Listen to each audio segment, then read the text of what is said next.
Okay, everybody, this event today is going to be more or less drinking from a fire hose kind of event. And as you'll see, there's a couple of places where discussion will wander into places where, although there's a lot that has been firmed up here, you're still going to see some places where, we're going to be looking for some opinions, ideas, whatever. So Underground Utilities Mapping Project Team of June 22nd, 2023.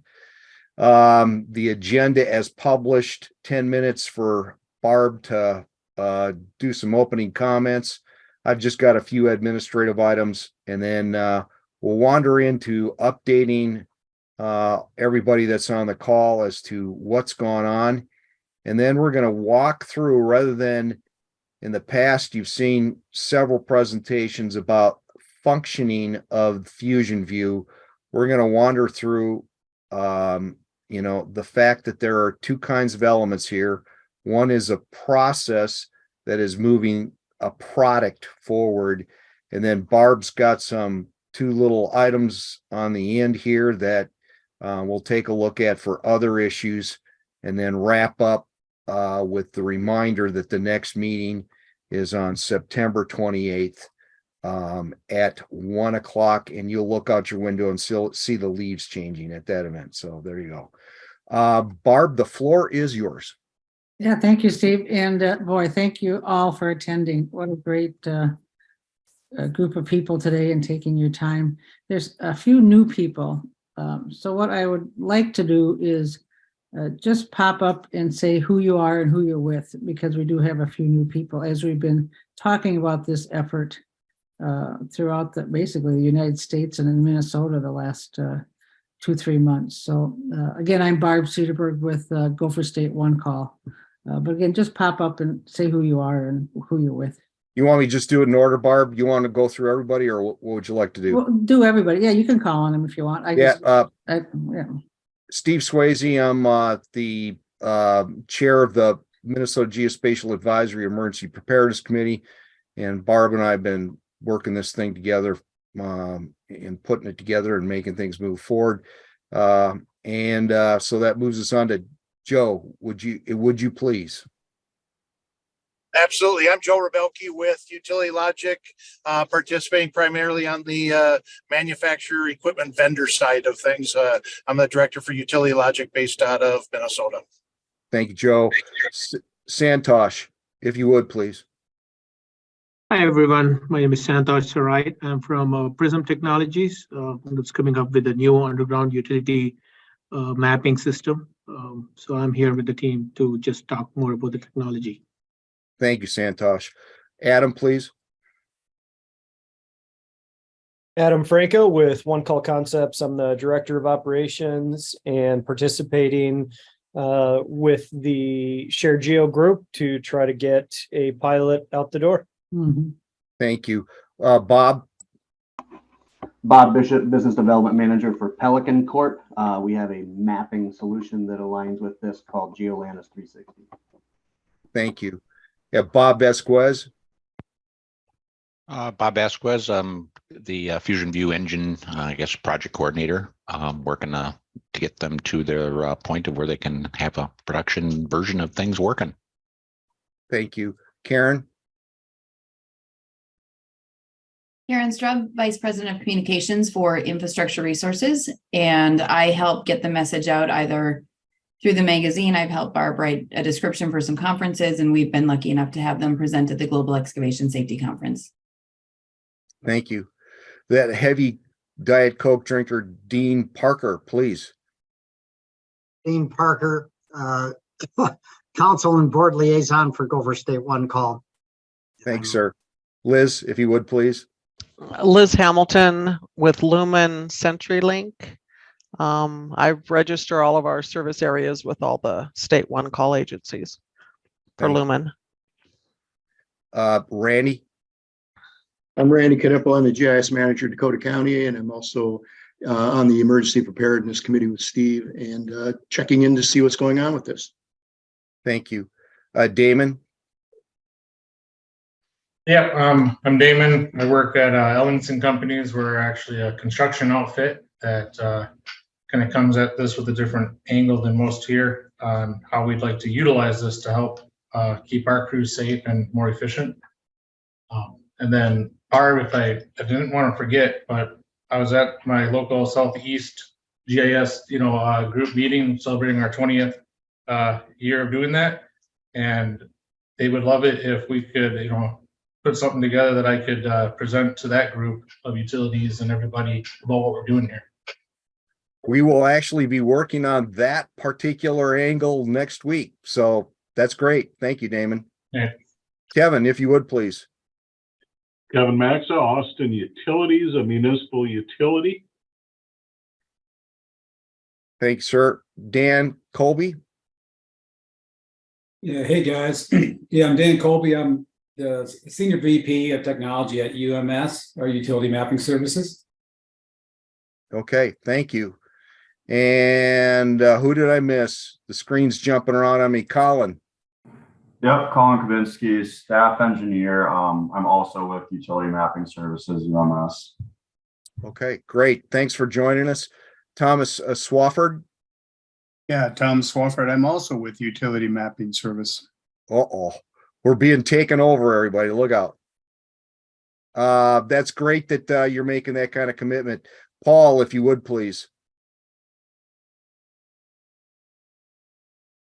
May not be online yet. Oh, there we go. Paul Teicher with Utility Logic. Work with Joe Rebelke on the equipment side of things here. Okay, appreciate that. And then Stephen. Steve Langham, City of Minneapolis. We've been working on kind of a similar type of mapping project, so here to learn more about what you guys have going on. And I think I've saved Nancy Reed to last. Is that true? I think so. Nancy Reed, I'm with Shared Geo. Okay. Did I miss anyone? All righty. Barb, are we good?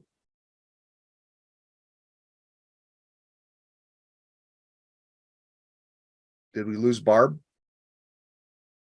Uh-oh. Sorry, I put it on mute because the dog was barking. So, so yes, thank you, everybody. So we can keep going, but thanks for being here. Okay. Next up would be just some admin comments for you so you're aware of it. It looks like we're in good shape this time around. I appreciate the full name on sign-in. Zoom has enabled a capability now that you can record a roster of who's attending, and if somebody shortens it to Zeb or whatever, that makes it a little difficult to figure out who is actually in attendance. So appreciate full name on sign-in, and looks like we're in good shape this time around on that. Just for awareness, next leadership meeting Thursday, July 20th. 11 o'clock in the morning. And the reason I'm highlighting that is we've typically done Friday. We're moving it forward and we're moving it an hour later. So I think most of the leadership group is aware of that, but I just wanted to point it out one more time. Next large group meeting, Thursday, September 28th. I keep beating the drum on that and trying to help everybody remember. Yeah, Steve, there's a conflict with that date. Uh-oh. That's the last day of the OCC users group meeting, and okay, people are flying that day. So we could go the week earlier or the week later. Whatever you'd like to do. The 21st is what my recommendation would be, and if we can just do a quick poll. Is 21st a reasonable date? Is anybody aware of like a mega conference that would conflict with that? So I got a thumbs up from Kevin. Leadership team, are you good with the 21st? Okay. Make it the 21st, everybody, and I'll change that. Okay. I'm going to blab here for a little bit outside of what you would consider to be the normal range here. I'm going to provide the updates on what's going on here. I'll try to move through this with some degree of dispatch, but I want to make sure the points sink in of what's gone on in the past, because there's been a significant amount of development that's taken place. And because behind this, the talk about the process and the product, there's some extensive slides that go with that presentation. So the last time this group met was March 16th. And since then, there's kind of been these more or less important past outreach events that have occurred. On April 14th, we were honored by having Logis come over and do a presentation for the leadership team. And Logis is a local organization primarily focused on the metro area, and they provide a range of services. And the reason for that presentation was to give us insights on how a consortium type organization like that can provide a range of services with a heavy GIS implementation piece to it. For instance, Hutchinson Utilities, for many of their GIS deliveries, uses Logis as their means to do that. So a dialogue has begun in that regard. And as you can see down here in May, on May 10th, we reciprocated with the brief. Bob Besquez went over and provided that to the team at Logis about what this project's about. And as we get further into the presentation today, I think Bob will make mention of the value of trying to connect with an organization like that, that already has multiple utilities that it is providing services for. And then I've got two items here highlighted. I thought, Barb, I think it probably would be best if you told everybody about the wonderful things that happened at the CGA conference. Yeah, thank you. And so Bob and I gave a presentation on this at the CGA conference. It was, we got some help from WSB, their marketing group, to make it look like $1 million. The content, I think we've shared a number of times, but it included the going forward, which we'll cover today. We were awarded, you may all know, the Groundbreakers Award at the CGA conference for something new and something that could change the industry. So totally unexpected. Throughout the conference, our work here was referred to almost at every session, and that's not an understatement. So again, we have great support from the CGA.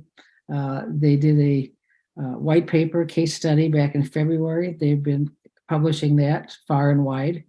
I've been getting calls for people that are hearing about it. In fact, a call center in Illinois, Julie, wants to have a brief next month on this topic. So again, just a tremendous success in terms of awareness and support from the CGA. Bob, do you have anything to add to that? Not especially for the CGA. I mean, we came back with quite a bit of contact made with a lot of other people that are related to in the related area there. One thing I did want to mention, though, is the May 15th presentation that we did at the Minnesota Transportation Conference led directly to opening dialogue with MnDOT about them contributing their data. So I don't know if Steve was going to add that in there or not, but I'll throw it in now. Yeah, I can just add to that. So MnDOT, the head person there, said, we want to be first. We want to get going. We want to get our data in the system. At the CGA conference, we had meetings with two large facility operators that said, basically, we don't see why we can't get involved, and let's get going. Not quite that way yet. They have some internal discussions, but again, just great support from two major facility operators. Wonderful developments, and I think a very illuminating comment. Adam, would you if you could, please, could you provide your comment that you made about the award of the Groundbreakers Award?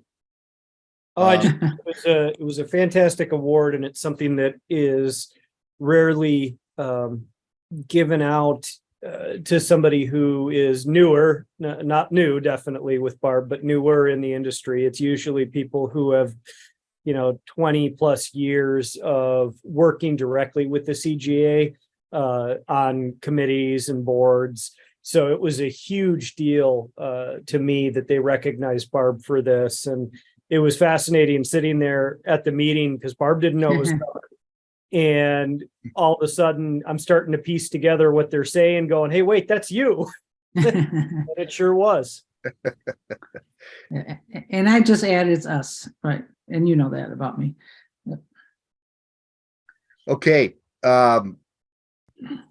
Also, you were heroes on the internet in support of the Canadian event.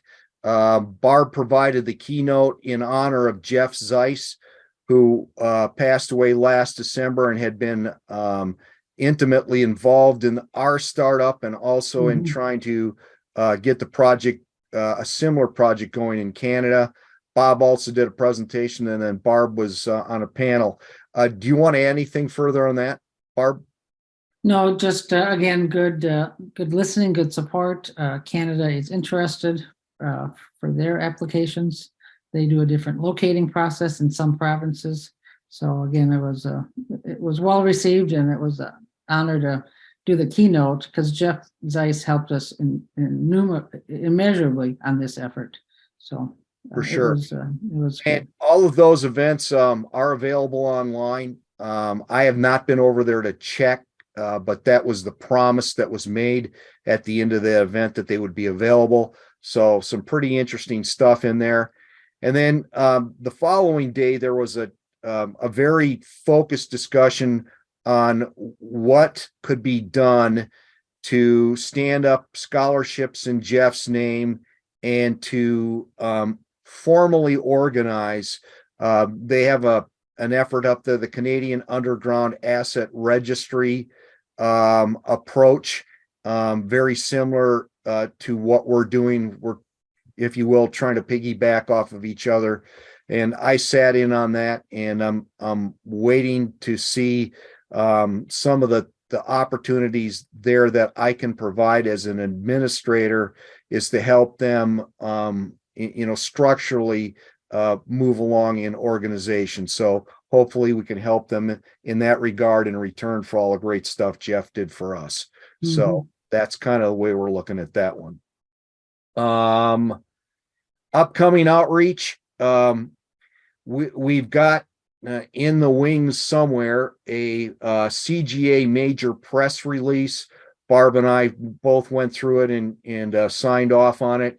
We're not sure when that's going to hit the wire, but if you're not familiar with the press release routine, usually they, through a formal service that you pay for, and Karen can probably chime in on this a little bit, they'll hit a targeted group of like 2,300 different news outlets, and you could, potentially see something showing up on TV or in the newspaper here as a result of it. So don't look for that to come out of nowhere. July 10th through the 21st, we've actually bumped that back a full week. So it'll be start on the 17th through the end of the month. Nancy, a little bit later, is going to be talking about the interview process, but we'll be kicking off the second round of interviews. And then the highlighted item here, Barb or Bob, you want to chime in with how important this is from the standpoint of it's both being advertised in the government, state government e-bulletin series, and we're hopeful that you get a strong showing there. But maybe Bob, you want to chime in on a little bit on that.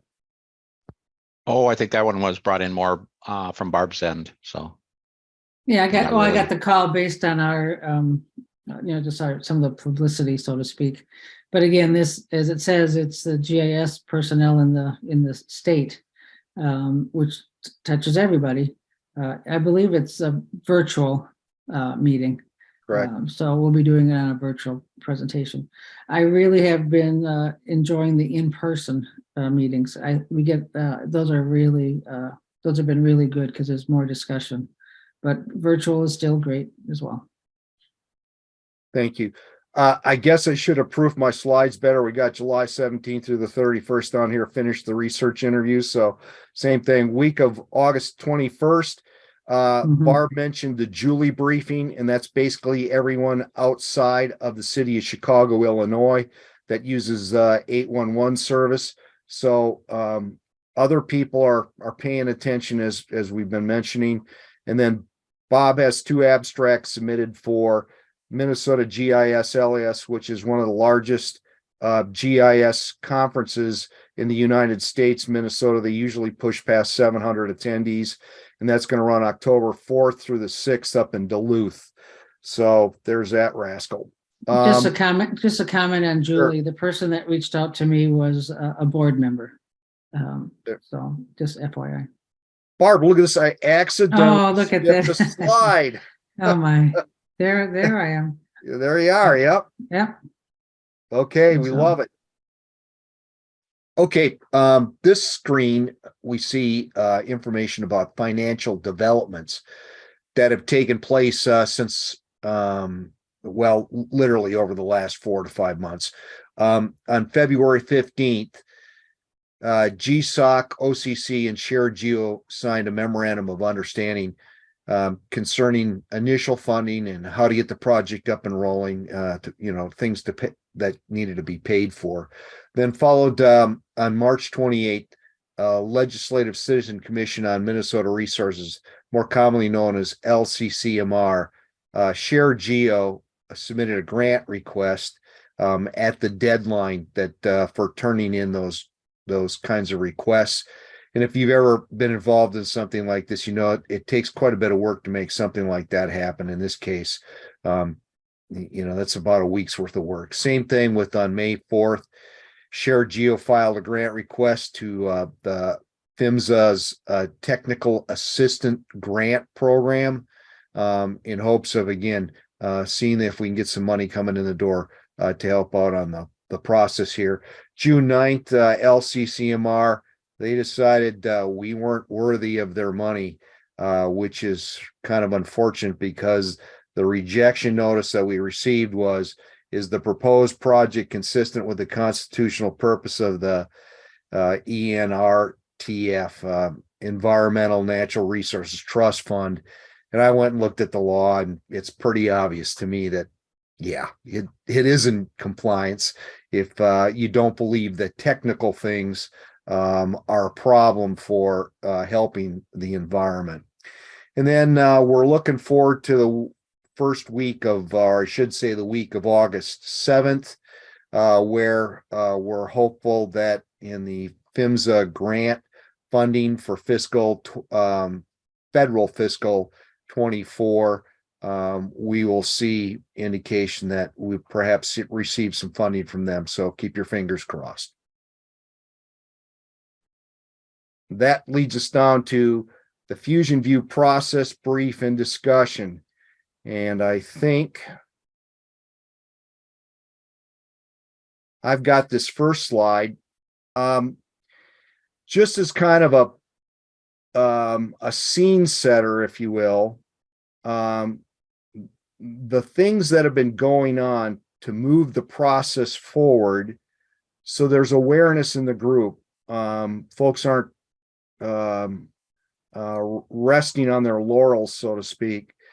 ShareGeo and OCC have been conducting a weekly meeting on working through the technical elements of ensuring that the delivery of the product will meet OCC's requirements, and that the interface as things are being developed works smoothly. Meanwhile, the original prototype has been undergoing some heavy duty wrench turning, rebuilding, rocket blowing up on the launch pad, and a new rocket's being built, except this rocket is going to be able to take us to Mars, because they've already been able to test through the live feed from OCC has been working without any issues whatsoever. Load testing has occurred, and there's an authentication element that has finally been resolved, and it's my understanding has achieved, if you will, a working capacity. Research interviews that we'll be talking about here in just a little bit have been ongoing, and then contract development. Just this today, I believe, in fact, that the contract and the statement of work to proceed forward through round 1 of funding has been completed and is now available for formal signing.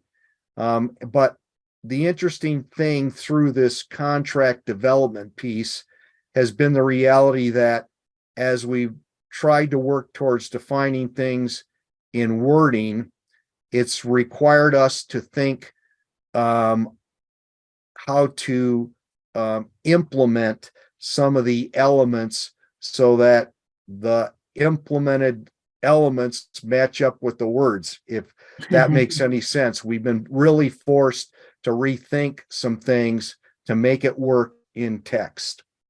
And then there's been a series of reports are starting to be created so that the management of this effort has visibility and understanding of return on investment. And there will be a further slide down in this package here that will just kind of give you a quick idea what what those sets of reports are looking like. And then next week, I think some of you that were early to the presentation today heard a discussion about we'll be holding in addition to our normal leadership meeting, we'll be holding a work session on making sure we have a team approach to how we wish to move forward with the onboarding process. So I think as an overview, that gives you a sense of how we're trying to keep the process moving forward. And now we're going to break it down into some more specific elements. So with that, I think, Nancy, if you would like to take over, I will flip slides for you as you tell folks about what's been going on. All right. Thanks, Steve. Well, my role on this project, besides handling billing, is working on research interviews and making sure that we understand what the facility operators really need and what their systems are like, so that we've had a lot of big ideas floating around. We want to make sure that as we're working down into the details, everything still works. So our goals were to make sure that we can help the Fusion View developers understand the needs, resources, and the environment. Still on goals, Steve. Yeah, I'm sorry about that. I got carried away with my clicking. Am I okay? Did I go too far? Nope, you're good. Okay, there we go. Sorry. We're trying to describe the current processes that people use for tickets and locators. So before we introduce something else, understand what is. We wanted to briefly get into some of the data characteristics like accuracy standards, services available, so that we're planning correctly there. We want to hear about how people are handling field info, which apparently is of concern to a bunch of you on this call. How abandoned infrastructure and unknowns that are encountered are handled, and get some feedback on what Fusion View is proposing. Now, next slide. So our methods here, Barb helped us find a range of facility operator sizes and types, including municipalities, regional and national level utilities. We completed 5 interviews in late April and May, and we're actually planning some more I'll talk about. The interview takes about an hour and a half. We facilitate it, and GSOC and OCC staff sat in when they were available. Each of the facility operators had from 1 to 6 participants in the interview, often representing different parts of the ticket handling process. We asked 8 basic questions and then had 3 more open discussion areas. Next. So I'm starting with what was actually one of our last questions. What do you see as the main benefits to you as a facility operator for participating in the Fusion View project? And the top responses that we heard from interviewees were that their locators or their contract locators would benefit from having info from more than one utility, being able to see each other's data while they're doing the locating. Another top benefit people identified was for design review and planning for their own facility. It would make it easier to access where other facility operators stuff is, and have that downloadable. So as people who have to do design, they would like that. On the other hand, as people who have to respond to tickets, if it would replace some of my work, being a responder for engineering and design tickets, that was seen as a benefit.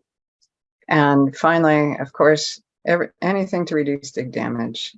It was mentioned that hits tend to happen when markings get lost and that this might help with that. I'm open to any comments that people might have on that. Next. The main concerns that our interviewees identified were a concern that excavators will think when they see this little map that they don't need to get a locate if they can see it with Fusion View. We don't plan on having the excavators see anything until that 48-hour period during which the locates should be happening. But that certainly is a concern that we'll need to address in our planning for onboarding and disclaimers and that sort of thing. And the other big thing is that this whole project is seen as most valuable if everyone contributes. And can we get enough participants to really make that happen? Which I think was a good reminder to me and maybe the other technical staff. There's a lot of things that we want to make look good, but we really need to make sure that we're focused on getting people participating. What does it take to increase the number of participants? And maybe it doesn't all have to look perfect if we have enough people involved, enough facility operators. There were some additional concerns about disclaimers, resharing of data, and how accurate would that little map in the Fusion View report be? But those are things that we can address as we're planning. Next. One of the concerns that's come up frequently, I think, in discussions is about access to data. What we were hearing from in the interviews was that as long as users have to submit a ticket to get at this data, that's sufficient for limiting access. The authentication system that Steve mentioned is something so that whatever people have to do to be credentialed in the OCC system, we would reflect that in the Fusion View system. So we know that's a general concern, but it was encouraging to me to see that it sounds like this ticket-centric approach is meeting people's concerns about access. Another thing that was brought up was not allowing multiple requests, which we're counting on OCC's systems to handle that. Next. And I think. Whoop, go ahead. Oh, Dean, you're muted. Dean, you're muted. There. Sorry about that. I just wanted to interject that we're really interested from hearing on the facility operators on this call and other facility operators that you know, whether these responses, particularly regarding concerns about access that Nancy is hearing, are they accurate in your view? Because if there are concerns, we want to develop the processes to address them. Definitely.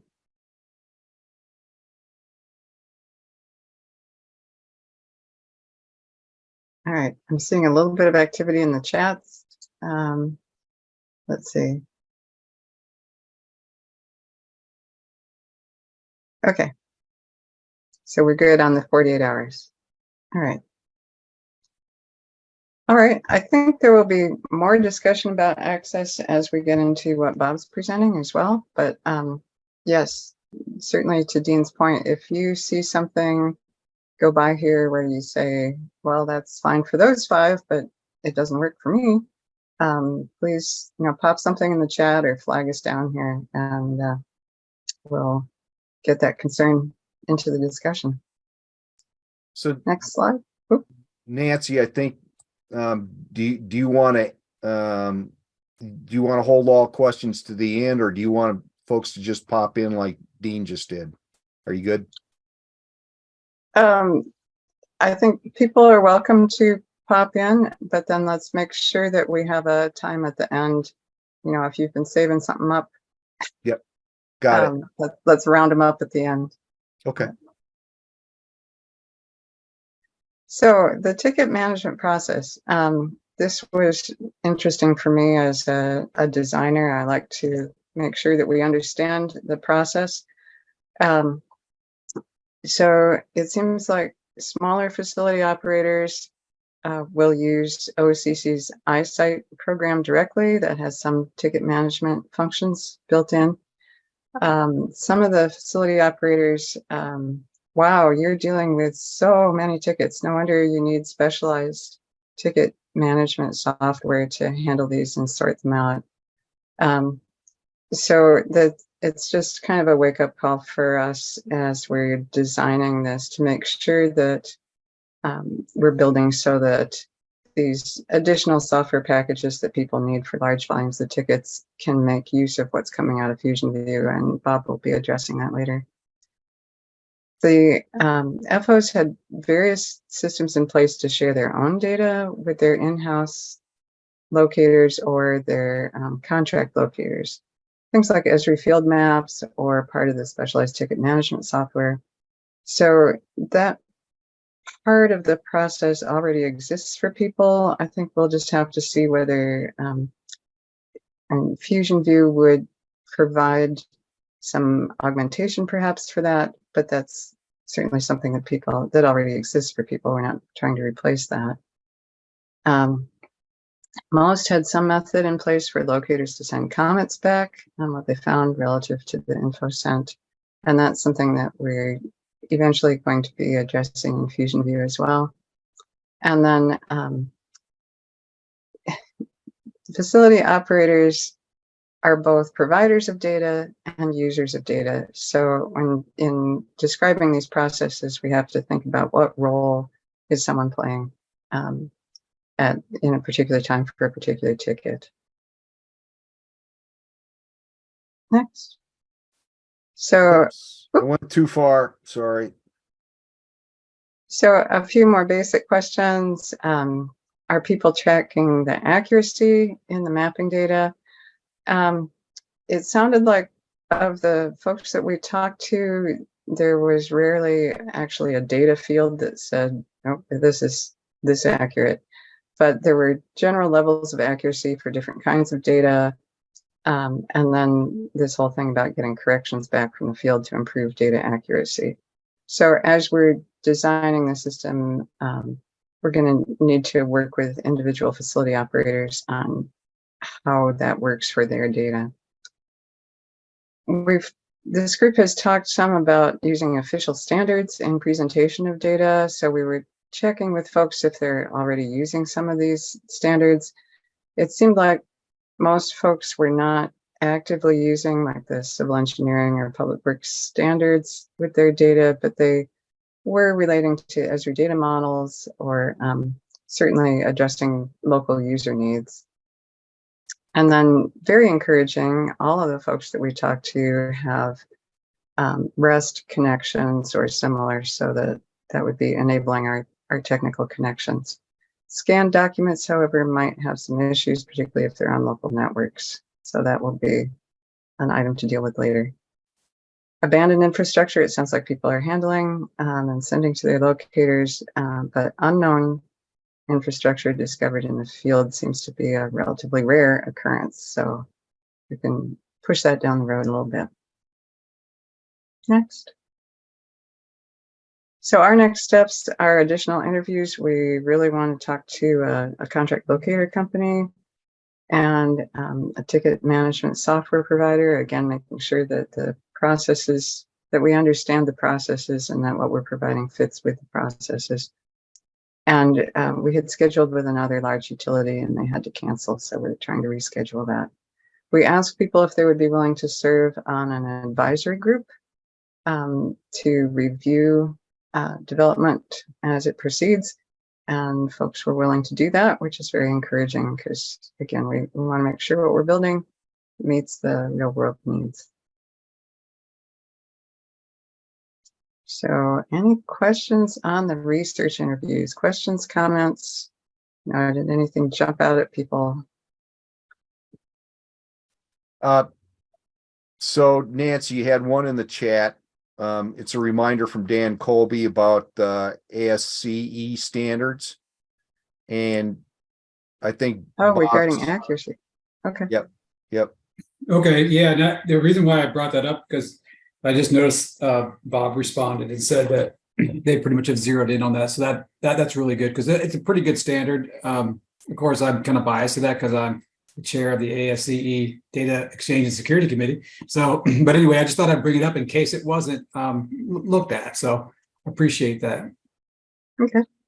I mean, Bob can address this more, but we're certainly looking at standards when we're doing the Fusion View build. Mostly in the interviews, we wanted to check and see if people were already using something that we weren't aware of or should be, coordinating with.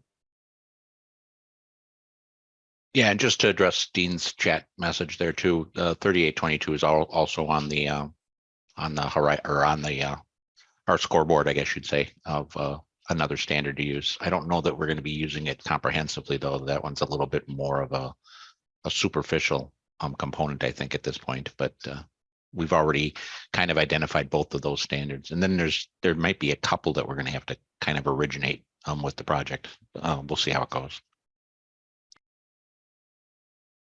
We're also taking a look at the muddy stuff from the open source, or not the open source, but the Geospatial Consortium folks. And so, yeah, that's. Yeah, just so you know, I also sit on that committee as well. So I'm Cool.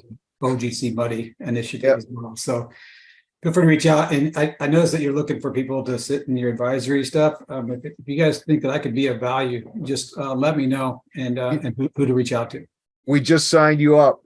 Okay, I'm in. All right. Okay, great.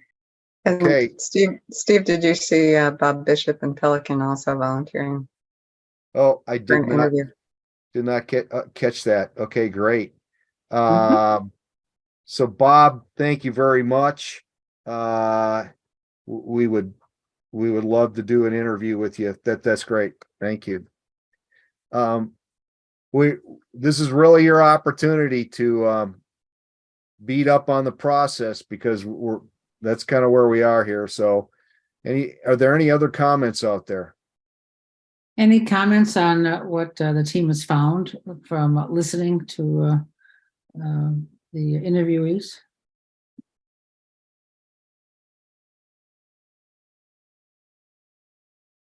Okay. Barb, we're in tough shape when we can't get Joe to comment. Nancy. Never mind. silence is acceptance in the old days. Yeah, right. Whoops. Adam had something? Nope, I'm good. Never mind. Okay. Okay. We've got a couple more slides in this section. I think. I am having one heck of a. So, onboarding process, I wanted to break that out a little bit.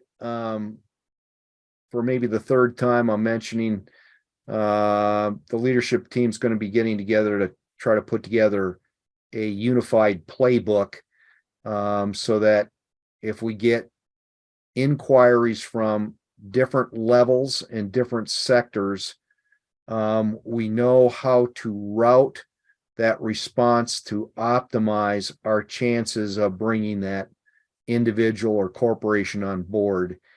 Kind of some breakout points that the research process has up to this point, or our various discussions have identified. The two-piece thing here is, on the one hand, you have a need to sell this, and we've been talking about that for quite some time in this group. And then there's the technical requirement to actually facilitate the connection. And so within the cell, I think one of the more interesting things from my perspective that is broken out is that with a larger entity, it would appear the approach going forward is to do a top-down engagement versus a smaller organization where the boss will turn to the GIS person or the locator team and say, well, what do you think? And they'll either say yes or no, and that's the answer he'll give.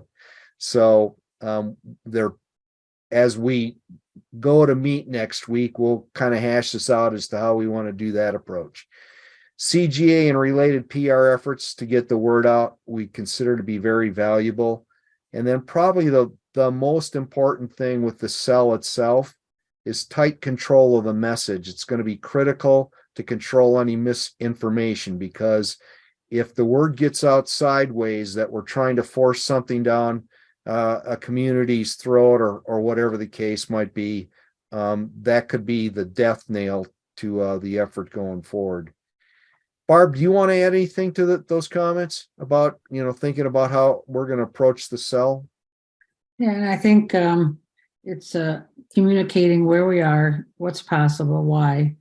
And then with each company, it can be a different process.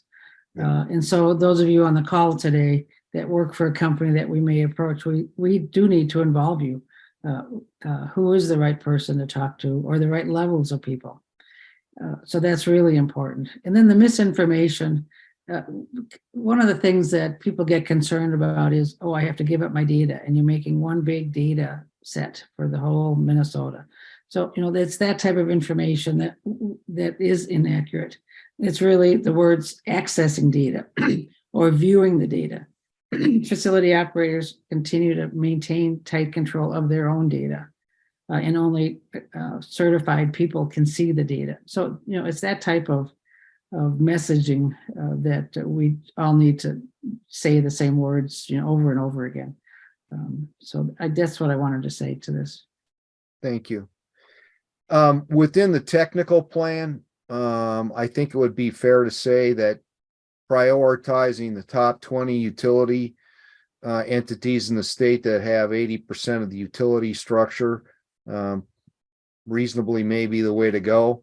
Envisioning eventually the need for a do-it-yourself approach because of the sheer volume of facility operators that are out there. At some point, after the bugs get worked out on how the technical elements of the transition are to occur, more likely than not, it'll be a transition to where OCC will be the processing entity going forward. And then the thought that in terms of the build, the add-on capabilities will take place once the basics are working well. And so once again, kind of the floor is open. Anybody want to, chip in with any further thoughts on how we're going to think about this as we meet as a leadership team next week to kind of, if you will, as I've said before, create the playbook. Okay, with that, I think what I'd move on to here is reports. So you're aware of it. I mentioned it earlier. The report scheme is on starting a weekly. This has been going on for the better part of 2 months, actually a bit longer. Weekly out of the meetings between Shared Geo and OCC, and some of the other work that's going on to Barb and Dean, and to OCC management. Report is being generated that updates where we are administratively, through coordination with partners, code development, and then, if you will, a walking around elevator speech about where the project is at any given moment, right down there at the very bottom. And then monthly, as the project moves forward, there will be a in-depth report of where we are relative to percentages of moving through the project, how much money is being spent, and whatever can be done so that Barb and team can have a tight control on what's taking place in terms of the development, what's being achieved, and what's it costing. And then finally, there will be, as in the case of what Nancy has prepared here, the occasional need for an ad hoc report that will summarize, for instance, as she walked through the review there of where things are with the research feedback to date, something that is in more of a walk around usable form for Barb and team to be able to have in place. So that would, I think, finish us off on the discussion of process. And before we leave that, again, the floor is open. What did I miss? What other points are worth discussion? Going once, going twice. Okay. Well, with that, we're going to press on. We're now moving into the discussion of the product brief and discussion. And Bob, in proceeding through this, how would you like to handle it? Do you want to do it with have folks ask questions as you're working your way through here, or do you want them to hold them to the end? I would prefer they chime in right away. Okay. I think some of the stuff can get lost by the end. Okay. There's a lot of dry stuff in here. I'm sorry, but that's just unfortunately the way it went. Well, it's important that it's spelled out so folks have an idea of what's taking place here. So there more or less, if you will, two important elements to this. The end product design key points. Bob's going to be walking through a good set of slides, and then a sense of the goals, round one of funding, the product date, and a round two of funding, what the product will look like in the date. And my memory's not so good. I may have turned some things around in here. Yep, sure enough, we're going to throw Nancy under the bus first, I think. So Nancy, are you with us? I am here. Okay, so there it is, statement of work. Oh, all right. So as we've been describing this project, we've broken it down into some basic areas: the core Fusion View engine that does the query of facility operator services. It standardizes the schema of retrieved info. We have the APIs, and then we have the administrative viewer and dashboard for OCC and GSOC to test and monitor the system. We've got onboarding, as Steve was talking about. We've got the authentication system for managing the user's views of data. And we've got viewers and reports for the different kinds of users. So the previous slide was the part that we are trying to get done this year. We had to push a few things off to 2024 and hopefully more funding. Additional work on onboarding viewers.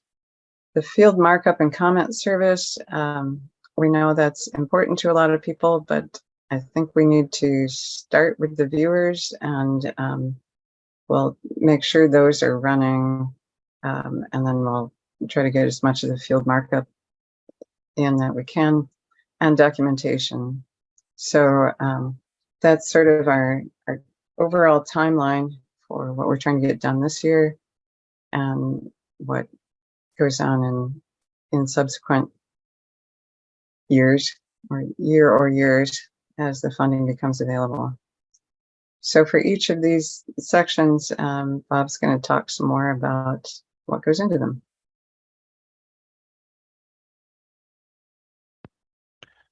Okay, thanks, Nancy. What I'm going to talk about mostly is the idea that as we've been going through these meetings with OCC, a lot of key design elements have been described, or capabilities that are going to be needed to make everything function correctly. There's some procedural stuff in here too that I'm going to talk about, but for the most part, I'm just going to kind of run down this list of capabilities that we plan on building in to the Fusion View engine, and a cursory description of how they're going to work. Nothing is in concrete yet. We're just beginning kind of to detail all of this stuff out, for some clarity anyway, but the bigger deal is making the end product work for everybody. So during our development, what you're looking at here is basically where we're at now. So we've gotten through developing a demo prototype. You've all seen that if you've been on any of the previous meetings. There's some basic components in that. So we've got a Fusion View engine, we've got some cursory base maps that we've used, and then some permitted facility operator data in there. So when I say permitted, they've allowed us to use it just for this demo prototype purpose. We've identified some key components. The primary components, Keycloak is something that we're zeroing in on as a package for handling the authentication. Think of it as like a third-party app that is going to be used to pass all authentication information that we need to in and out of the Fusion View system where needed. You're going to have the Fusion View engine and then a base map requirement. There's going to be a different one for the package as a open source project versus what somebody might use in their own shop. But the methods that we're putting everything together with will allow you to use any base map that you need to. And then the initial development setup. Right now we're just about done with all of the packaging and setting up the GitHub site that's going to store all of the code. And we're also going to be using GitHub for the overall project management, where we're going to be using it for coordinating different kinds of things like documentation and things that are not specifically the actual code. So there's going to be 2 repositories on GitHub, one for the code and one for the project management side. So essentially that's where we're today. And then the next kind of segment here that we'll jump into is how we're going to manage moving forward as we develop things. So we're going to have a few different deployment options that we're going to need to be running, and a few of them are actually going to be running simultaneously for different purposes. Each one of these has its own kind of intent. So the top one here that we're looking at is going to be, think of it as our alpha deployment. It'll be like the first time we're putting things together and trying to hook plug in all the wires and make everything talk to each other. That's going to be for OCC test deployment and integration into their system. They'll have, pretty much, total control over that if they need it. The idea there is that we're going to start building on all of the little handles and connections that we need to make sure that they're being satisfied with what they need to make it work within their system. The next one down is going to be focused on the facility operators. The idea here is that as we're doing our onboarding process, we may or may not need to set up a deployment specifically for a particular FO.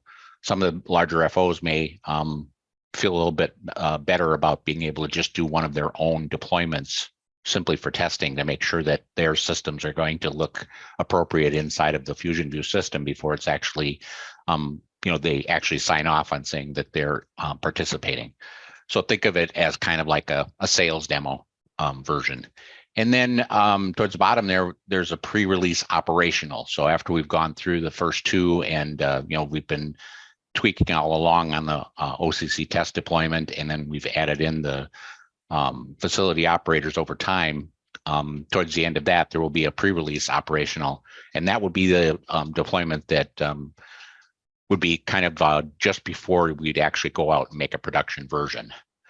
all of these deployments will be operating in I guess you'd say in a private mode. There's nothing is going to be exposed to anybody other than the people that are actually contributing data, and only OCC or GSOC personnel are going to see any of the stuff that's in here. And I would anticipate that this is going to be the mode of operation for quite a while, just to make sure that we've got all of the testing and bugs and everything worked out.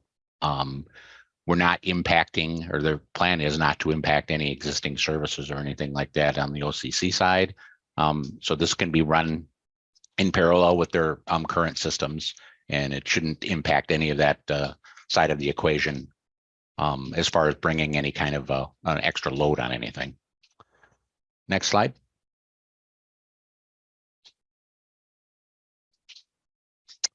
So there'll be, on the viewer side, we're going to have these, we've actually just kind of real recently defined the viewers even in a little bit more detail than what's in here, but we're going to have an administrative viewer, which is basically that the map viewer that you've seen in the demo.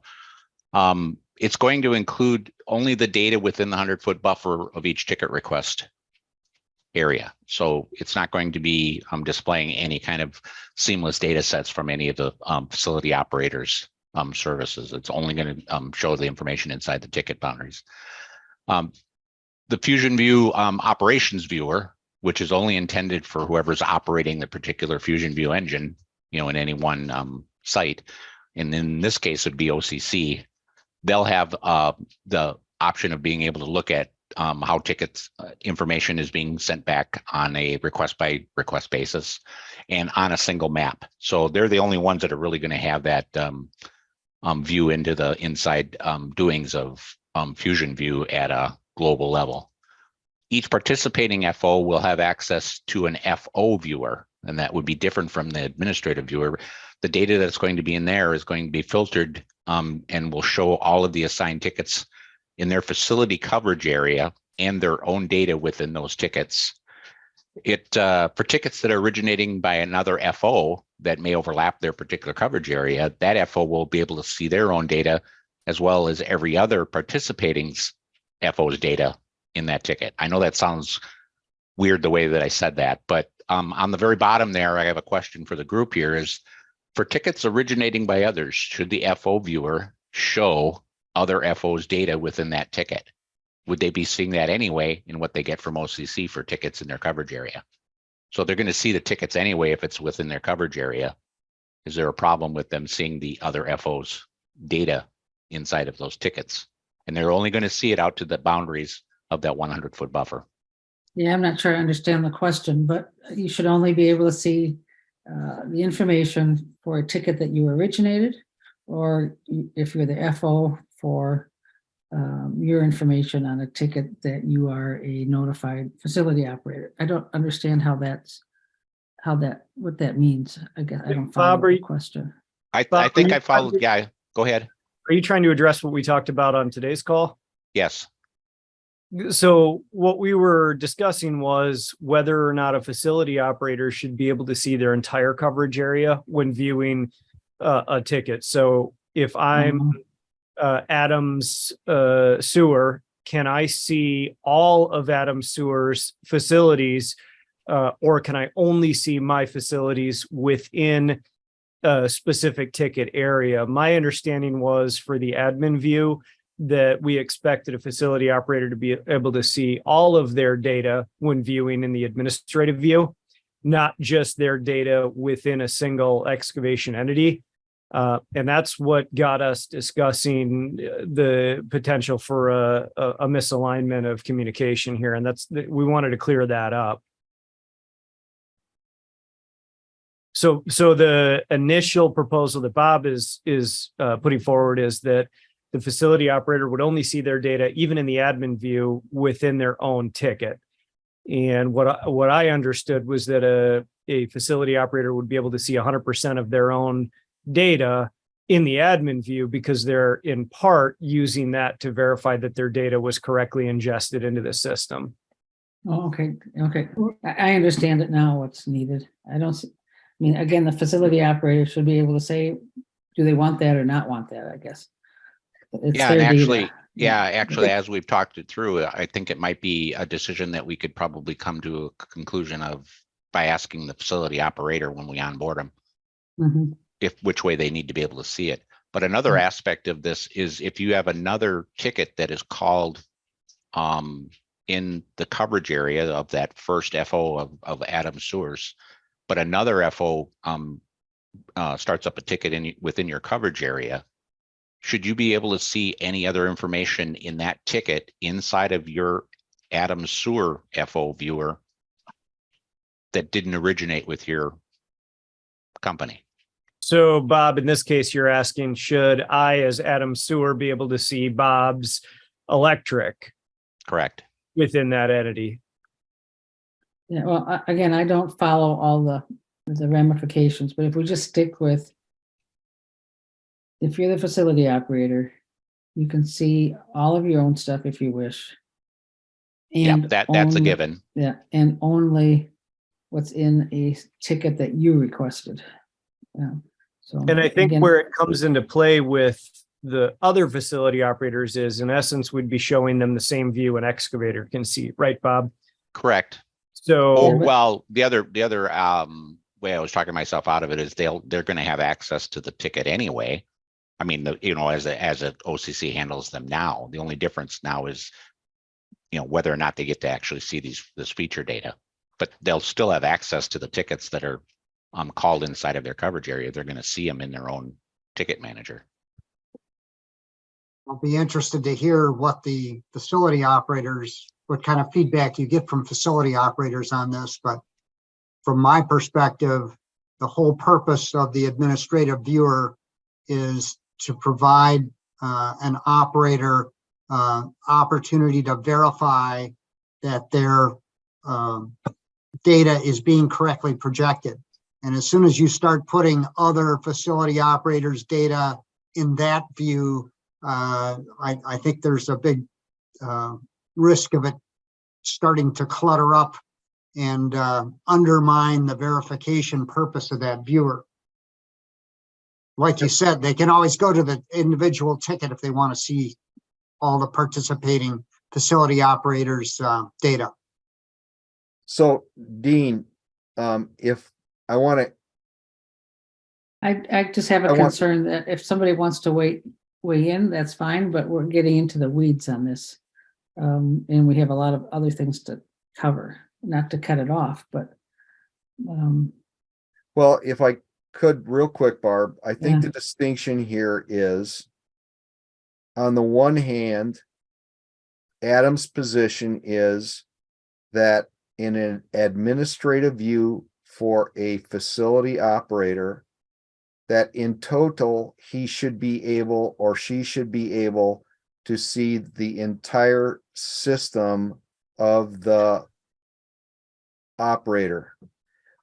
But the problem with that is, as Bob's point, is that the system is set up to only clip out, since we're not going to be pulling in their entire system at any one given time. That 100-foot buffer area,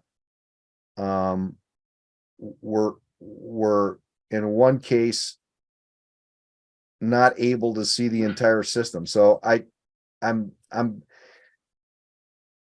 know, maybe we can table this to next week, but it would change the entire design philosophy if we were pulling in an entire system. I think we can work around it on the onboarding side and making it into an option for the facility operators. Okay. I haven't thought it through 100%, but I'm pretty sure that will work. But it literally is, this is a new thing that just came up in the last 2 days, trying to figure out, this exclusionary aspect. I think having the option for the facility operators is a good idea because many facility operators have their own ways of seeing their own system. So they just need to verify that it's coming through in the tickets correctly.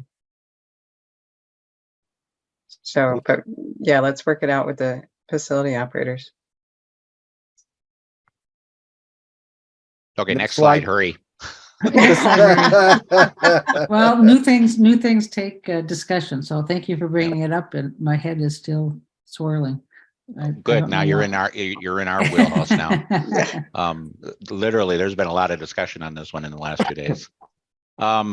There will be different types of report outputs. So we went from the administration viewers to now we're working on that report side on what the end users see.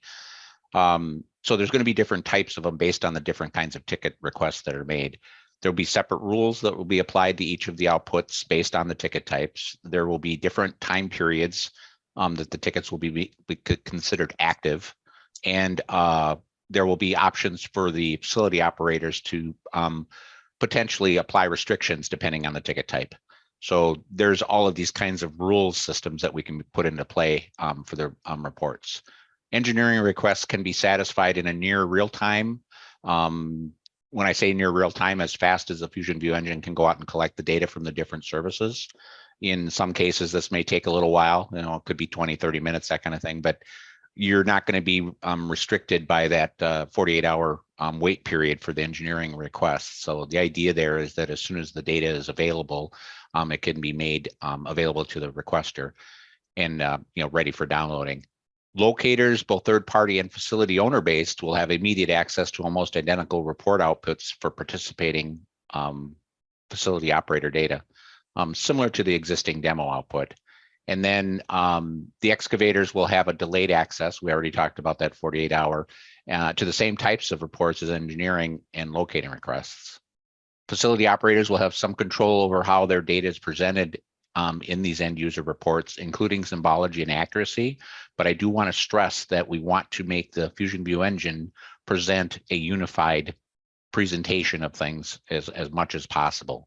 That doesn't mean that we have to lock out facility operators completely with optional kinds of symboling, because there's some things that we can do with showing different kinds of material types and all that kind of stuff on the map in different ways. But overall, we want to focus on the idea that we're going to have a very generalized presentation of the data. We don't want people. We don't want people getting confused. Next slide.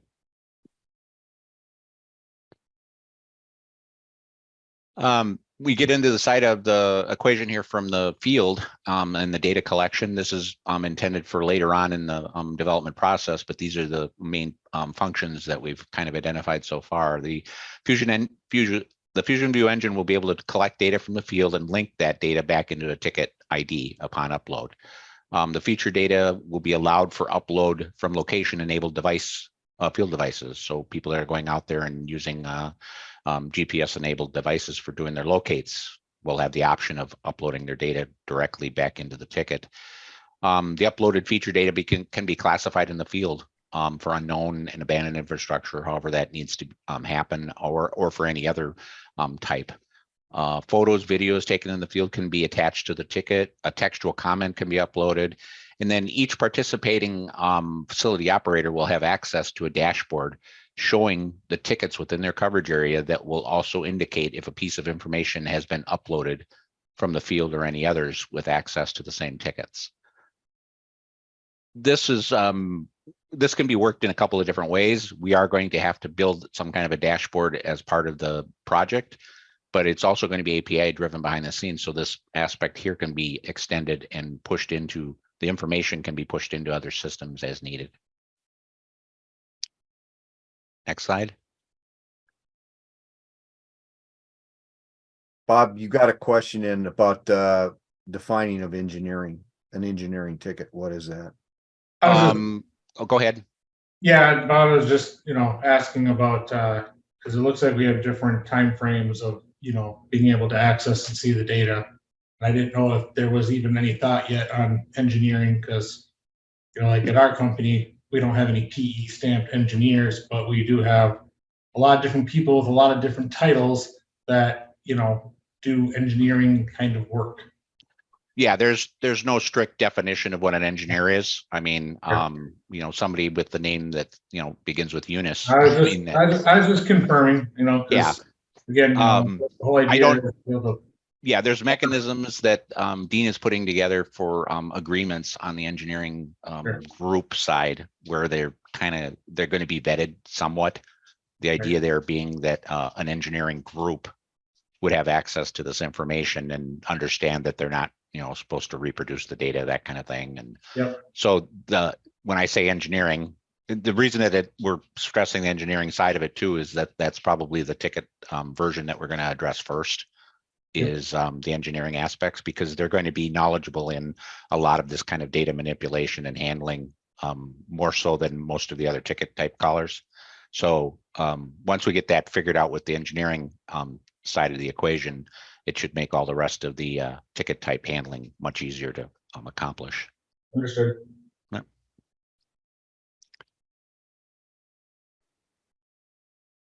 Next slide, Steve. Yep.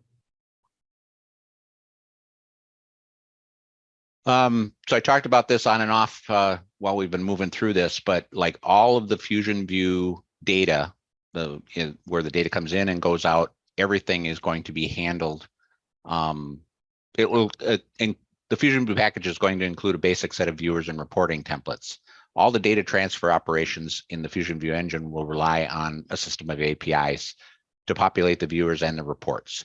These APIs, while we're using them to populate these viewers and reporting templates, those APIs can also be used for integration into other systems. So these reports and viewers that we're templating out are purely for demonstration purposes of the package and how it can operate, but they're not required to run the Fusion View engine. The APIs are really able to give you all of the data that you need, and you can use that data in any kind of form that you want inside of your own system. So the Fusion View engine can be configured for operation with or without these viewers and report templates. This will allow for that ease of integration into other systems, for facility operator ticket management systems, third-party and custom field data collection software, third-party and custom excavator viewers. So those kinds of other applications can be used and integrated with the API streams that the Fusion View engine will provide for. Standard formats for data transfer will be built in with the option we'll have of enhancing and adding additional types in the future. The initial list is going to include WFS, WMS handling, Esri feature and map service handling, and likely REST endpoints as well. The REST aspect is going to be the REST, and the WFS will be for those folks that are really not into that Esri-centric world. Next. Ugh. You're like one of those little air nailers. You're hitting the hitting the thing too fast. So this is this diagram is intended as kind of like a peek into how Fusion View is actually going to operate things within its own realm, I guess you'd say. So you've got a ticket request that comes in this case, it's coming in from OCC. The Fusion View engine is going to go out after it gets that ticket request and go to each one of the facility owners and grab their data from each one of their individual services. So that request data from facility owners, the reason that that's a blue in color is because that's kind of think of it as a really detailed API for moving information back and forth from the Fusion View engine and the facility owner services, so the various services. Once Fusion View's got all of that data and has merged it together into the standard schema that we're going to be presenting to everybody, all of these APIs on the bottom are going to allow the different ticket types on the bottom to be able to, or ticket types and viewer reports, viewer and reporting that we can send out on each ticket will be handled on the bottom there in the different aspects of these different APIs. The reason that there's 4 different APIs there is, and there's actually going to be a 5th one because we've just recently discovered that we're going to need a facility operator viewer that's different from the admin viewer. But the idea here is generally that you're going to have APIs that are going to be able to be hooked up to for specific pieces of information. So the admin viewer is going to need map layers, attributes, features and owners. The reports are going to need map layers, attribute features, owners, download links. If you're going to use the field upload option from the report, you're going to need to be able to handle the field data and pushing that back upstream with photos or comments. And a facility owner dashboard is going to need the ticket ID, field data, photos, comments, basically everything that's been attached to the ticket after it was created. So this is kind of the general scheme of how the Fusion View engine is going to going to work behind the scenes. And it actually looks fairly simple in this form, even if I have to add another column there for that facility operator viewer. But this is generally how the whole system is going to function. Next slide. Lastly, when we're all done with everything, we're going to have that GitHub site, which will be used for the Fusion View development process. There's going to be those 2 repositories that I talked about earlier, one for the code development and packaging, and basically all the deployment installation pieces will be included there. So all the code will reside there. And another will be for coordinating the Fusion View development project.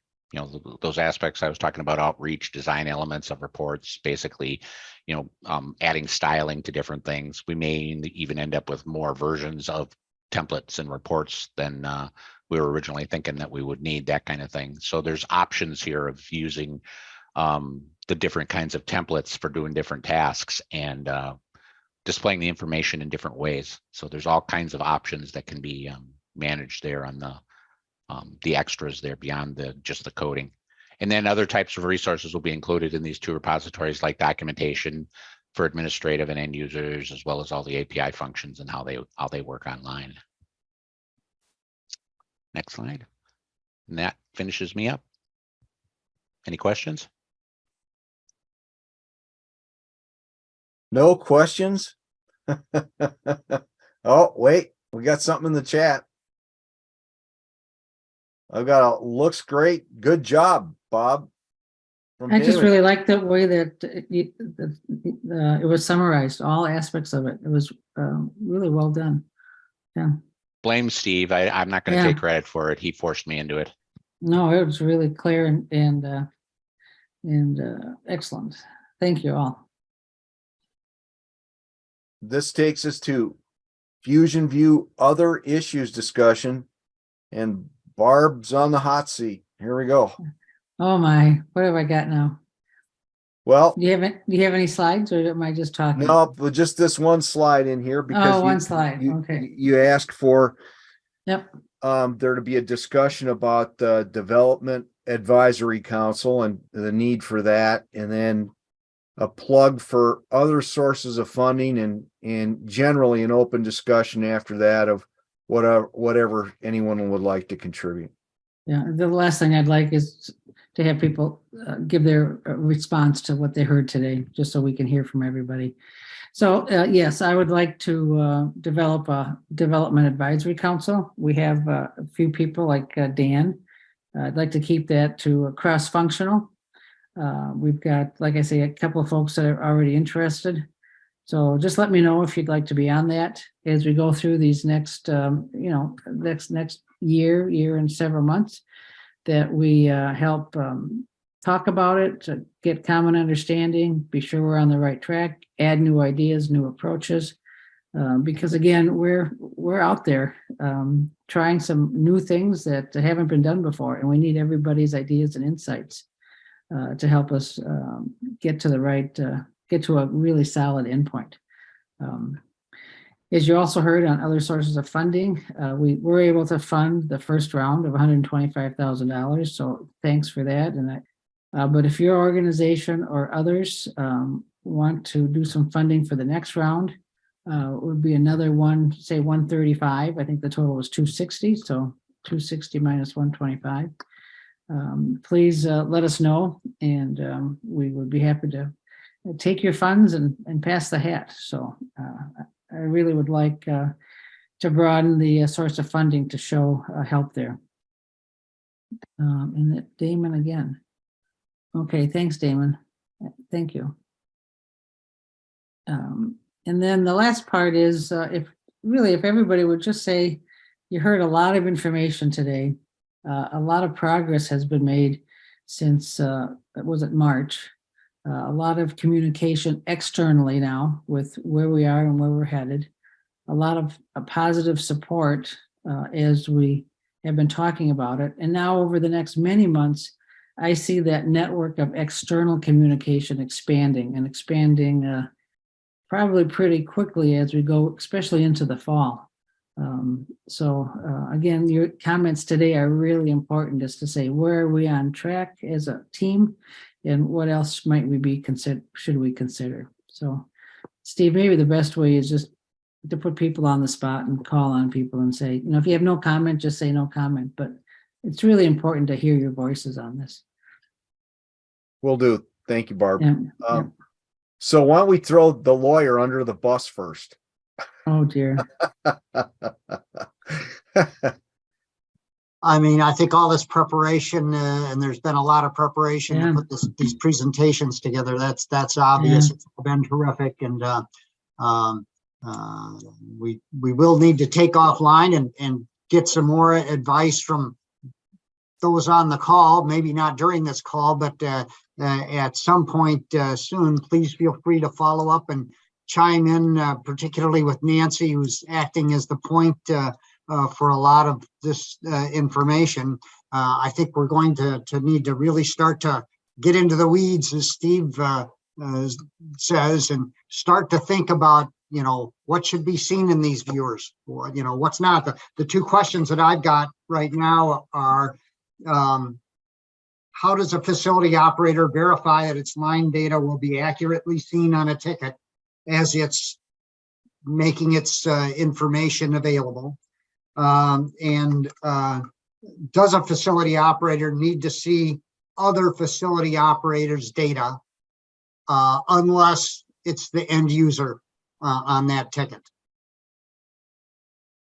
So there's, a million other questions, but those were a few that I had as we were going through, and hopefully by the next time the large group meets, there'll be some answers. Thank you, Dean. Appreciate that. Damon, you've been very, very active in your comments. What are your thoughts in general of where we are and things maybe we might have overlooked? Yeah, I'm honestly just really excited about it. I think it's coming along fantastic. The use cases for a company like where I work, this is just so valuable for, one, just keeping our guys safe and avoiding hits, and then two, just from the budgetary standpoint of being more efficient. I mean, the more we know what's under the ground and we can plan ahead of time to design and manage a project, it just really does help us. And this is constantly on a daily basis, I get asked to help try to track down this information, and it's a struggle. And most of the time it doesn't happen. So, I just super antsy and excited for this to be unleashed. We're gonna have to bronze that word, antsy. Yeah, there you go. Thank you, sir. No Appreciate it. Philip, Phil, you snuck in here on us, I think, didn't you? Are you with us, or you doing the two screens at once thing? I've got it done. Yeah, I've got another meeting I got to jump on right now, but we're traveling across Wyoming right now, so hopefully I'll be able to maintain coverage. Yeah, let's do this, Phil, if we could. This, as best we can, will be made available as a recording. I'm going to coordinate with Barb on what we want to do with the 3-letter word issue, and then we'll figure out where to go from there. But you're a wealth of knowledge, and we'd appreciate your insights.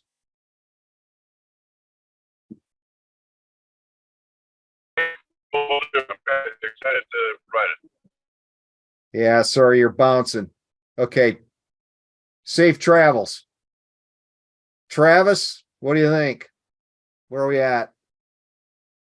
My feelings. You guys got it under control. So it seems like you got enough experience now. You know what the answers are. So everything's on the right track, I think. Okay. All right. Hey, Bob, one thing I might add is, and I don't know what's already in consideration, is I know like someone like us, we're going to have not just 1 or 2 or 3 tickets out at any given time, but we might have hundreds, if not 1,000 tickets out as we work on projects all over. And is there going to be any slick tools that have been thought of to help visualize, that quantity? Well, that's where the advisory side of it comes in. We're going to have to really kind of listen to the facility operators and, Right. define We what don't, they're looking we don't for. own anything, but we definitely have like the person, we got the people in the chairs who help, captain the ship and the broader view they have of the whole picture, the better. Yep. And there's different ways of seeing the information, in different contexts. So Sure. any information that you want or ideas that you've got along how the stuff gets presented at all different scales or avenues of interest for different kinds of uses down at the street level, versus looking over a whole coverage area. Sure. Frank, if I could, I know WSB has been a big supporter of this project from the get-go, and I know there's 2 meetings going on at once, but if you're available, any thoughts? Yeah, I just want to put our name out there. If you guys need us to do any testing on hardware or software side, or if you need any help on any of the committees, reach out to me. It'd be more than helpful to help you guys out any way we can. Appreciate that, Frank. Thank you. Liz, if you would, please. I've got a comment on verifying from a facility operator's point of view on the data. Normally, when I submit data to any of the one calls, I have to verify it as being correct before it's put into production. So there is a verification process before it's in production to make sure that what is ingested into your system is correct data. So I don't think that step would come as you're viewing a ticket. For us to view, to be able to see it and view it, it's kind of done ahead of time. If I understood that whole comment, around verifying our data and such like that. Another comment, there are some one calls that if as a facility operator, if we're not on the ticket, I can't view the ticket in their system. I understand their point of view, but it's a big pain in the ass, to be frank, just to see why we are not on the ticket and how far away we are from it. So it is helpful, even if we're not on the ticket, to be able to view the ticket. But I do understand why you can't. So I think those are the only 2 comments that I kind of have. So just to offer some perspective, the process I think you're referring to is when you set up your notification areas through the one call centers. And we do the same. When you submit your notification area, we require it to be verified. There's actually a 2-step verification in Minnesota before it goes online. This is different in that the submission of data will be through a WMS or a WFS link. So there won't, without the administrative view showing all of the data, there won't be any other way to view what you specifically have submitted to the Fusion View system. With IMAP, for example, you can look at an overview of all of your notification areas throughout the state. If we limit this to only showing the facility data within the tickets that you receive, you wouldn't have any way that I know of, and Bob, correct me if I'm wrong, to view this in its entirety. That's kind of what I was getting at, is there isn't a way for you to look at it and say, okay, I submitted this WMS, everything's displaying the way I want it to. Now I have that confidence that you're going to see what I want you to see. Yeah, and the system is designed around that. I mean, hitting on Liz's first comment, or relating to verifying things, you're going to have total control. We understand that different facility operators are going to respond to different speeds. So that's not a problem if you need to have a little step in there for doing verification. But in the larger scheme of things, as you're hooking up to the Fusion View engine, the piece of the service on your end that you actually hook up to the Fusion View engine is going to be completely under your control. So the method that I would suggest would be that you've just got this particular service layer of information, and everything that goes into that specific layer is already pre-vetted. so that the only information that the Fusion View engine will see is whatever you've put in there and verified is correct.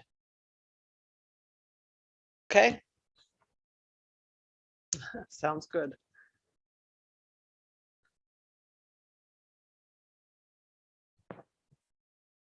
Kevin, if you would, please.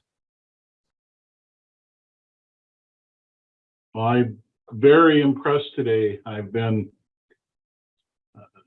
lesser involved these last few months for personal issues, but I have been blown away today, and I am very enthused about how far, how fast things have come. Excellent presentation you put together, Bob. I can't say enough.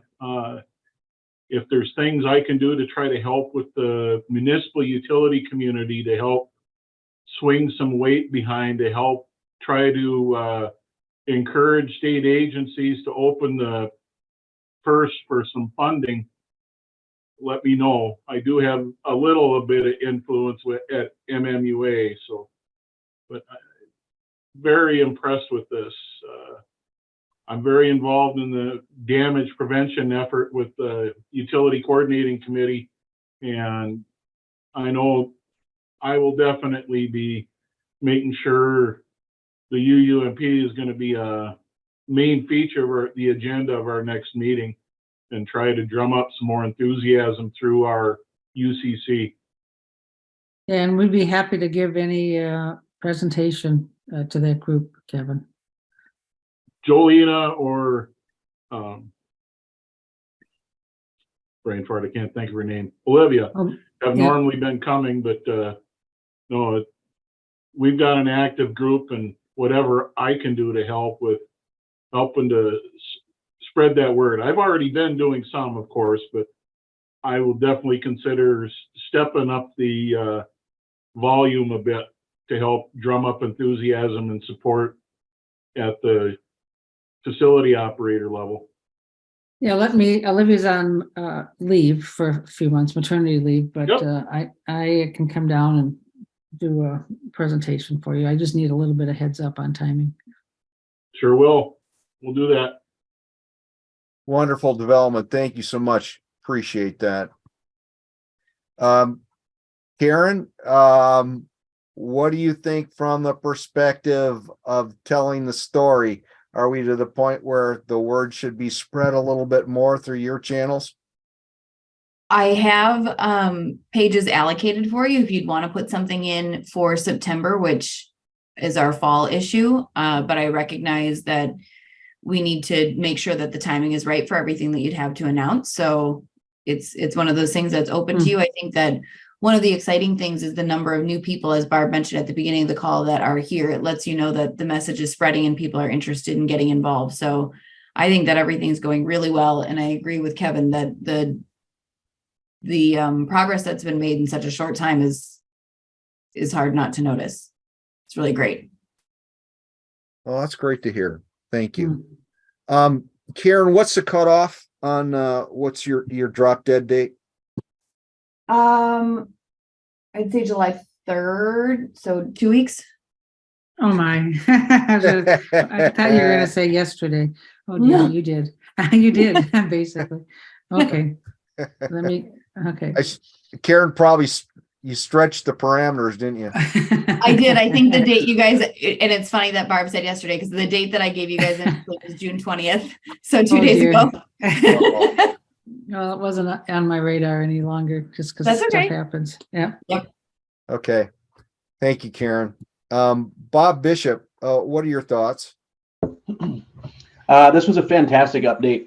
I do want to extend Dwayne Rogers, our CEO. He's traveling, but he is definitely interested in this whole project and wants to be supportive to it. I would think he would be a fit on the advisory side of things, just because a lot of what's being discussed here is happening globally within our organization. So I think there's a lot of experiences to tap into.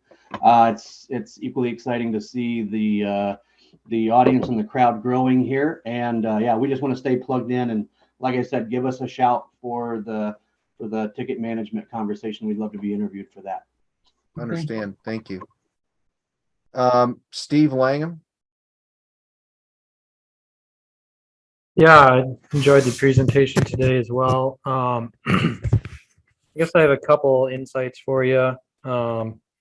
Just with my experience going through this at more of my individual utility level here for the city of Minneapolis. So as you know, we're already providing this data to every excavator who calls in a ticket within our footprint. And just a couple more things for you all to think about. Number one, I don't think I've seen any mention of the fact that you're going to be providing constrained data, a viewing area of the data set to the ticket holder, if I'm not mistaken. So I think I heard 100 feet in 100 linear feet from the area of interest. Is that correct? That's correct. Yep, that's what we've settled on, yeah. Yeah, so something that is going to be common is going to be, you may have an excavator working within the utility footprint of a facility operator, but there are no underground utilities in conflict with their works. They're going to get a blank. They're going to get a blank area on their map that they're looking at. And I've had to deal with a number of excavators that receive a blank map, and they think it's a data error because they can't see the utilities ending prior to their area of interest, because they can't see outside of their area of interest. We also only provide basically the exact area of interest that they select through the GSOC website. That's all we give them. But if it's a completely clear ticket, clear of any conflicts, that's kind of a common issue that we see is somewhat of a loss of confidence, at least initially. If it's the first time an excavator is seeing that, then it may give them pause, seeing nothing to look at except a blank map. And one thing that I guess that kind of leads me to is I think I mentioned this on the last meeting, but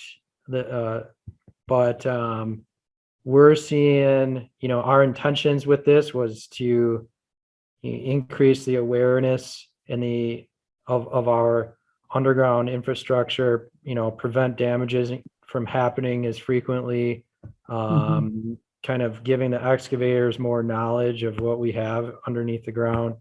But what we're seeing is a lot of the damage prevention is taking place not just by giving them the data, but then being able to communicate about that data as well.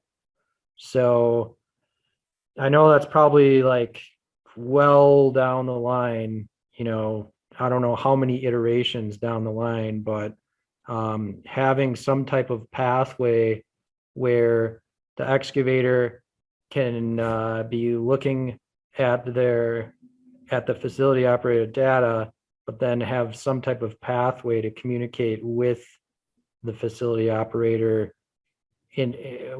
Ideally, the locator that located that ticket or is going to locate that ticket, that's like the true damage prevention right there, is having that data. And then if you have a question about it, or the marks don't match up with the data that you're seeing, having that ability to connect with the specific person that worked on your ticket, that's where we're seeing like some really good results, is right there.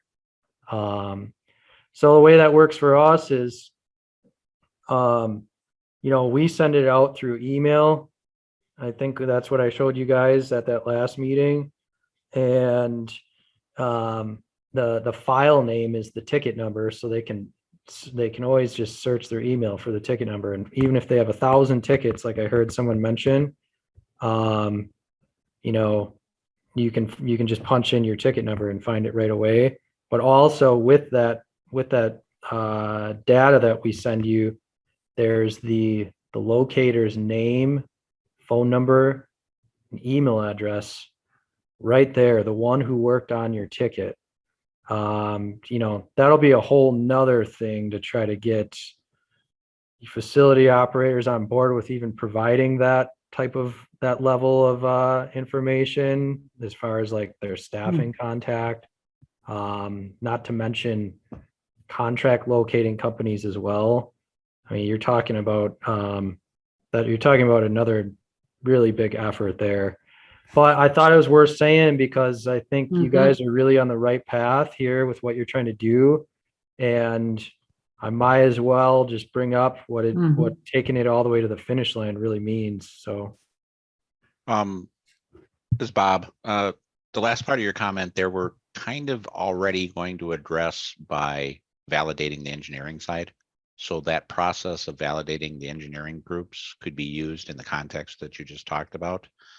The bigger deal, I think, and you know, Barb, you can kind of correct me here, but the bigger deal on our end when we started putting all this together was that, you know, we were going to assume that a lot of this was going to be voluntary. I don't know how much effort it's going to take to get the locators to sign on to something like this, but you could use the same mechanism that we're doing for validating engineering groups and then basically validating a locator. In other words, all you need is their ID number to get back at that metadata information that you were talking about for contact. And then addressing your what you started out with on your comments and how the information there, when it appears vacant like that, first of all, we are going to be listing out all of the coverage areas that overlap, whether or not there's data in there. And we'll be saying that there's no data there. But as you were talking, there's a couple, I was like, well, we could increase it to 200 feet to go to 300 feet and then say something along the lines of nothing found within 300 feet of dig area or something like that. I mean, there's a mechanism that we could use to, you know, query the information along those lines if that's something that the group, you know, deems as a way forward. There are mechanical ways to do it. Yeah, I think, Stephen, you bring up a good point. So if something is no data, two reasons. One, you know, in the current language, clear no conflict, so nothing's there. Second option is the facility operator isn't participating in the system, and there may be something there. So we'd have to find a way. It sounds like Bob already thought of this. Find a way to make that distinction. it's just something I've come across frequently. That's a common question from excavators is why is the map blank?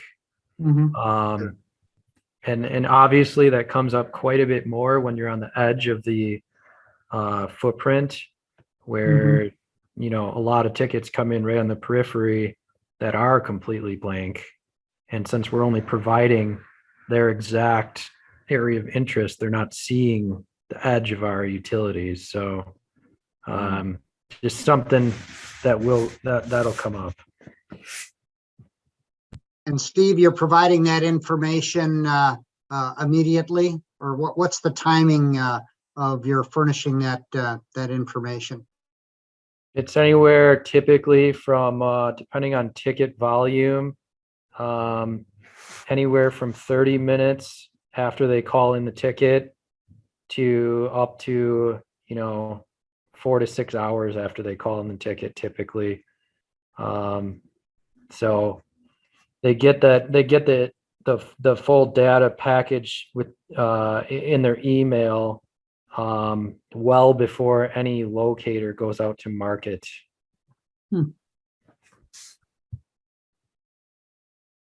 Well, great comments, Steve. Thank you very much. I've been madly scribbling down, and it looks like something else we'll have to maybe wrestle with next time the leadership group meets and report back to this group as to maybe how we're thinking about moving forward on that. Thank you very much. Appreciate it. For Steve and Adam, can one of you guys take a note down to the effect of is there a mechanism, Adam, already to expand a new or a existing ticket, or do you just treat it as a new ticket if something needs to be adjusted? It's technically a new ticket if there's any modification to the notification. Yep, that's all I needed to know. All right. We do let them carbon copy it, so all they have to do is modify the area, but it has a new ticket number. Okay. Okay. Thank you, Okay. Adam. I Appreciate ran that. into something called a manual ticket. Someone mentioned, Adam. No, nothing I know of under Okay. that. Thanks. Could be a term of art they use in their company. If you can get more detail, I can probably pin it down. Okay. Paul, what are your thoughts? I really like the progress. Nice work, everybody. Just continue to keep us in mind if you need help with anything. So we're here to support. Yep, appreciate that. Thank you. Mhm. And then last but not least, Joe. Well, actually, I wasn't sure. I think we got Adam to go yet. Go ahead, Joe. Yeah, thank you. So, I want to echo what everybody else said. Kudos to everyone involved. Leaps and bounds have been made in the development stage. Where my head goes is obviously the implementation, the functionality. That's I'm looking forward to the next stages, kind of like Damon and Stephen have indicated as well. We're far from done, but a lot of good work has been done, and I think all of the pieces are in place. That the rollout, the functionality side of things is going to be very interesting, and I think that's probably what's going to be as effective as some of the public communication as far as rallying some interest and support for the whole process too. Thank you very much, Joe, for all the support you've been providing as we move forward. So thank you. Appreciate that. I think a perfect wrap up is Adam. What other thoughts are there that we should be thinking about? What do we miss? Whatever. What are your thoughts, Adam? How are we doing? I think we're doing great. I think we've covered all the key points. The thing that I would just keep reminding people is keep spreading the word and talking to your peers and people in your companies about this and the fact that it's coming.